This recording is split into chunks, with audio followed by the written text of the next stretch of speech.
Cynthia, you want to introduce who we got? Yes. Introducing Tuscaloosa County High School's newest head football coach, we have Adam Weingarten with his first season at County High.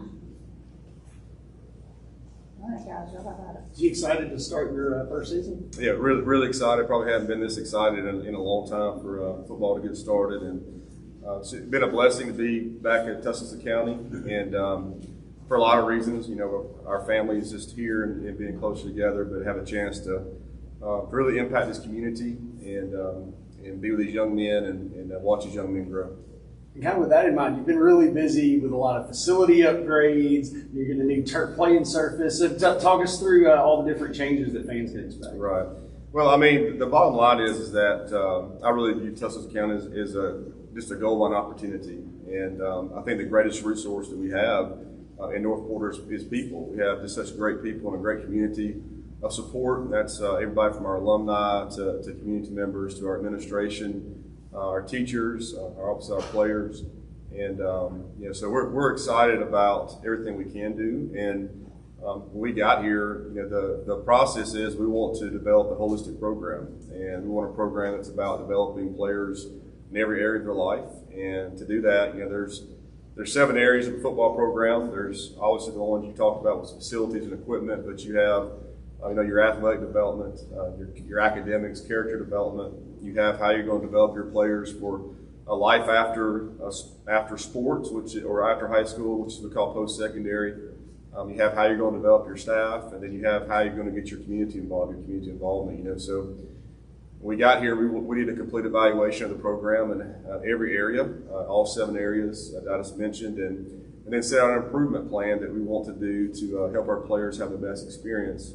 And with that comes a lot of work. And like you said, I think everybody sees a visual change, and I think that's important that our community sees that in facilities and a new field house and our field. And I think those things are important because that gives people proof that there is change here, but the real proof is the change in the hearts and the mindset of our team, and then what we feel like we can accomplish as a program. And those are things people don't get to see until we get a chance to play, and they get to see how we play. You mentioned that community involvement is an important pillar of your program. What kind of things do you hope this season to kind of get the community more involved with Tuscaloosa County football? Well, first of all, we said when we got here that the goal was really not winning. The goal was to create a spirit amongst our program that helped everybody want to be valued, want to be a part of our program, and allowed our program to be something that gave people something to feel connected to. And then we wanted to be a team that inspired those people by how we play, our style of play, which is playing with great effort and physicality and teamwork, excitement. And we just feel like that winning is a byproduct of that. Winning will take care of itself in time. So there's been a multitude of programs we've done since we've been here, whether it's partner with Sheldon State, whether it's youth clinics, ladies clinics, whether it's elementary school programs that are fixing to kick up in the fall, taking our team on leadership trips. There's been a variety of things that has happened. But the bottom line is we say that everybody that touches our program has a chance to make our program better, right? And so those we call those are stakeholders. So everybody in our community has a chance to help our program get better. And everywhere we go, we want us to be able to bring value and them to bring value to us. Coach, what are the COVID-19 protocols when the players get COVID? What is the team going to do around that player going forward? If they're diagnosed with COVID, they have COVID. Obviously, they'll be in a quarantine mode under a state order. So that's we'll follow the state guidelines with that. Following that, is the team staff, a percentage of the team staff and the players that have been vaccinated? Is that something you guys are encouraging, or just kind of saying, just be cautious whatever you're doing? Well, first of all, that's not information I would share anyway, as far as percentages or anything medical like that with anybody on our team. But we're going to go by what our state guidelines are and what our school system, what they recommend for us to do. And then once those guidelines come out, then we'll do everything possible to protect our players from avoiding quarantine and following the rules that the state recommends or our school system sets forth. So at that point, we would set a procedure in place to help protect our players, just like we did last year in that time frame. And last year, we were very successful. We didn't have to quarantine anybody on our team based on exposure last year. We were very intentional about how we set that plan to protect them under the 6-foot rule. And so if it comes down to that, we'll do the same thing this year at TC. Just a question for either of the players. With a new coach like Coach Weingarten coming in, where obviously he's had success at other schools, what have either of you or both of you, what have y'all seen kind of in the program that's been kind of a shift towards a more winning culture? See, with this, he take his time, to make sure we good and to get us closer together to our teammates. To let us have fun more than football. Football is outside. Make us closer to each other. Like we just went on this leadership trip. It made us all, closer and stuff. So like we close to the team, know each other better. Yeah, like you said, it's bigger than football. He made sure we're all together first as a team, and it's not just about one person. We all together as a team, and we do a lot of activities to bring us more together, and not just by one person. We're gonna be a better team. Mr. Gilmore, first off, how do you pronounce your name? Justin. Okay. Just wanted to make sure I did that right. So, Justin, you was part of the Tuscaloosa News, linebackers to watch list. You had a couple pretty bone-dry hits last year, but what are some things that you worked on in the off season? Is it pass rush, coverage, whatever? Things I worked on all season, just perfecting as a team effort, just focus on the season, focus on the team, and everything to fall in place. Coach Weingarten, you took Auburn 7A championship game last year. What is the mentality that you brought over here to them? These guys are wearing suits. First set of guys to be wearing suits all day. Is that something you implemented, and what did you tell them about wearing suits and why you would come out like this? Well, I mean, one of our big mottos is demand excellence. And, so we want to have that viewpoint in every part of our life and think that your habits in one thing are habits that you develop in other things. So the more you demand of yourself at a high level, the more chances we're going to have a chance to compete at a high level in the field. It's just like in the classroom, we say the classroom is the breeding ground for habits of excellence, because every time you show up and you're on time in your seat in class, that's a great habit. Every time you say yes, ma'am, to a teacher, that's a good habit. Every time you turn in an assignment, that's a good habit, right? Every time you dress the part, it's a good habit, right? And this is a big deal for our players. Media Day is a big deal for our players. It's a big deal because it's representing our program, representing themselves and their family.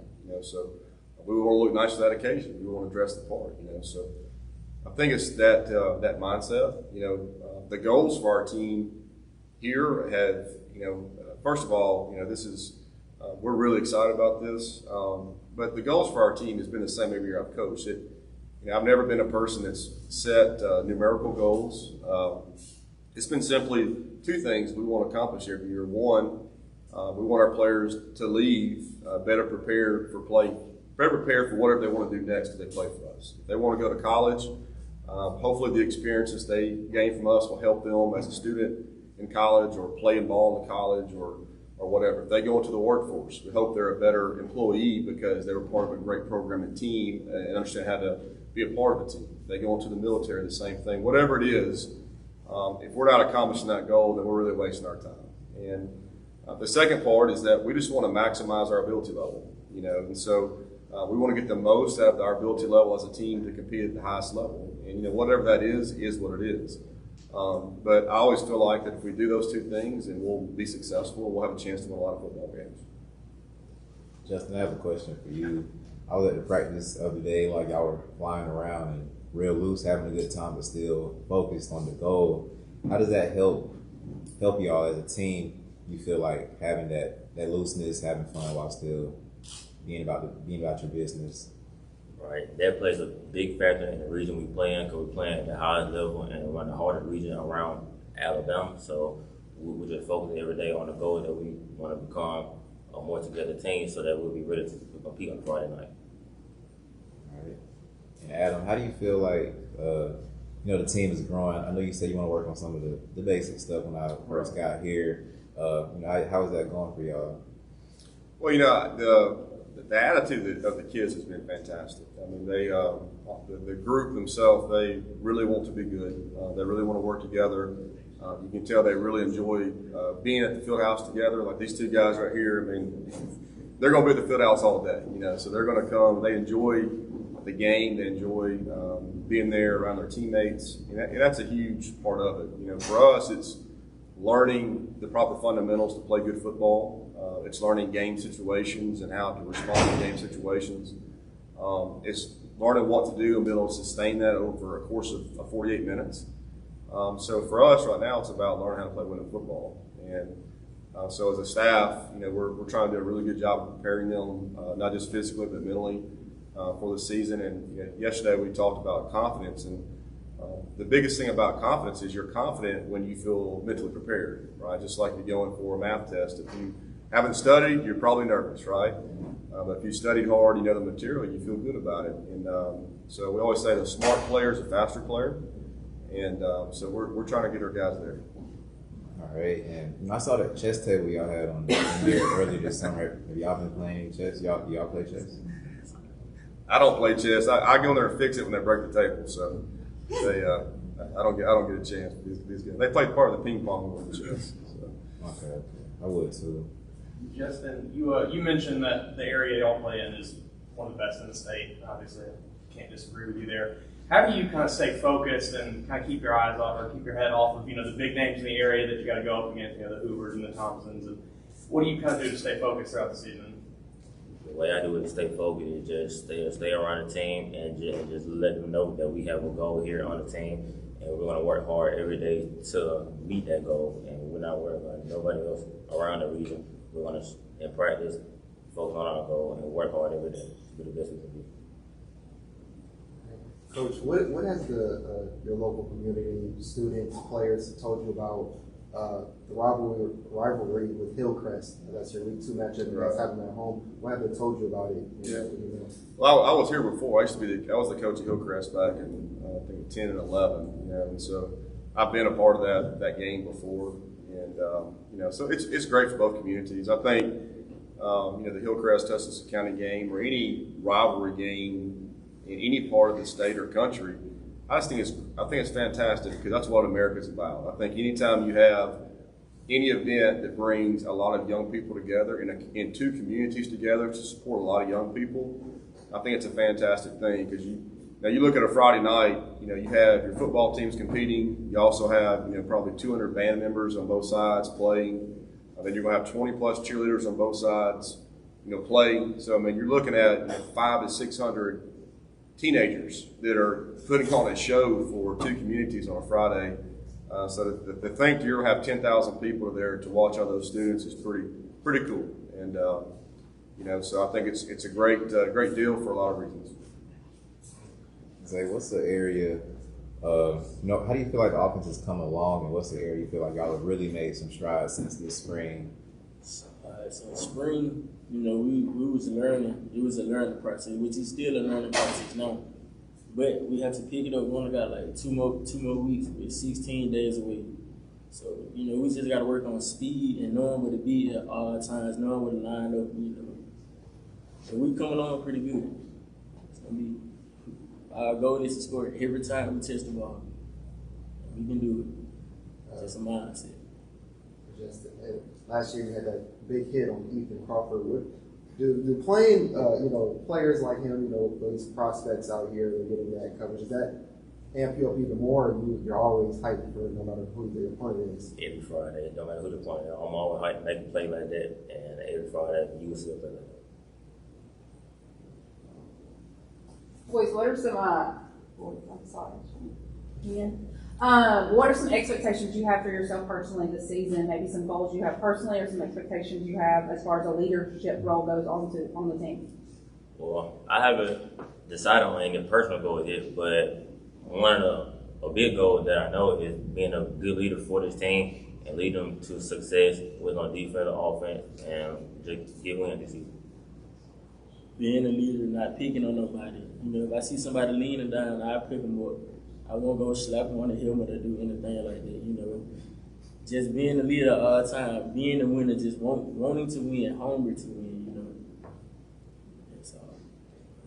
I'm gonna steal your fun question. Are you about to ask it? You go. He's been asking everybody, would you rather, the players, would you rather win on the road or would you rather win at home? Which one? Every Friday night. Zay? Every Friday night. Win or lose. Coach, I got one more for you. As far as Bryce Garrison, what have you seen from him this summer that you like and that he's been improving on since you first met him to right now? Well, the first thing is, the quarterback position. I played it. We've had the ability or the opportunity to coach a lot of good quarterbacks. The more experience you have, the more time you get on the field, the slower the game comes, and the better decisions you make, and the better player you become. So the quarterback position itself is a ball distributor. So it's getting the ball to the right spot as quickly as possible. So to give our offense a great chance to make plays. He's very capable. He's very competitive. He's a big-bodied kid, and 6'3", to over 200 pounds. He can throw it 70 yards. He's a tough physical runner. I mean, he has all the ability, and I think his best football is ahead of him. I think the more he plays and the more times he's in game situations to make plays, go through positive times, and then go through mistakes where we can be coached and learn from those mistakes, the better he'll get. And that position is such a process position that I think he's got great upside, number one, but I think his best football is ahead of him. Coach, what does Gardner bring to you guys as an offensive weapon? Who's that? Who is like this Gardner? Oh, Gavin Gardner? Yeah. First of all, Gavin's just a great person. I love Gavin. He's such a great kid and has an infectious personality. These guys have good smiles, but I think Gavin's got them beat. But Zay doesn't smile a lot. But Gavin's just he knows one speed. That's as hard as he can go, and he's a really hard worker and loves the game. First of all, so passionate players normally make a lot of purposeful plays. And but we expect Gavin to do a lot of good things and make a lot of plays on the field and just be him. You get asked a lot of questions about what do you expect out of your guys that are probably a little more well known at this point or have more ability. And it's really the same thing for all of them. Is we just want them to enjoy the season. We want them to be the best they can be. We want them to be coachable when we make errors. And be great teammates, no more, no less, And we expect the same thing out of Gavin that we do out of Zay or Justin or the freshmen coming into the program. Those simple things. So. Two quick questions. For the guys, what do you want to say to the fans? What do you need from the fans this year going forward? What can they expect from you guys? I want them to be loud, cheering us on. I want the band to be loud. I want them to play at all times. I want them just to be on their feet, yelling at all times. Put on the show. Come on and support it every Friday night. If you can, come on and support us. And then the last question for me, just I know y'all done a bunch of different things this summer. You went on a retreat. Coaches brought in some speakers. What has all that meant? Anything really stood out? Anything you'd like to share about that's really been something that's kind of, got in your head, changed some things you've been thinking about, or anything that stood out this summer that Coach Weingart brought in and done? I like the way Coach Weingart is doing the retreat and bringing a speaker in, because it's really putting knowledge in our head and bringing us together as one, knowing how important it is to be together as one and how it can turn over to the season and as a person. Being together, when he real organized with the way he do stuff, he don't like stuff to be, sloppy and stuff. He want us to come in, be together, be as one. Not everybody for themselves, it's a team. Anybody have anything with that? I just got one more question for the players that I've been asking everybody, and it's just, what do you guys see yourself doing after high school? Do you see yourself continuing doing football? I see myself continuing doing football a bit, but if it don't work, I like to well too, so I've been well in class. Yeah, I would like to see myself playing college football, but if that was not to work out, I would like to well the field too. Anything else to add? Y'all good? Everybody good? Okay. Thank you. Thanks. Awesome. Yeah. Thanks. That was great. That was good. Y'all want to keep things?